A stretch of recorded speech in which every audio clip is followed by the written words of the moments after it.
رواں سال کے اہم متوقع ترقیاتی اہداف میں جی ڈی پی کی شرح نمو تقریباً 5%، شہری علاقوں میں 12 ملین سے زائد نئی ملازمتیں، شہری علاقوں میں سروے شدہ بے روزگاری کی شرح کو تقریباً 5.5% تک لانا، صارفی قیمتوں میں تقریباً 3% کا اضافہ، شہریوں کی آمدنی اور معاشی نمو میں بیک وقت اضافہ،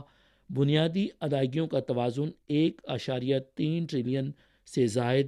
اناج کی زیادہ پیداوار، جی ڈی پی کے فی یونٹ توانائی کی کھپت میں تقریباً 2.5% کی کمی اور ماحول کے معیار میں مسلسل بہتری شامل ہیں۔ بہت سے ممالک کے لوگ چین کے 2 اجلاسوں پر گہری توجہ دے رہے ہیں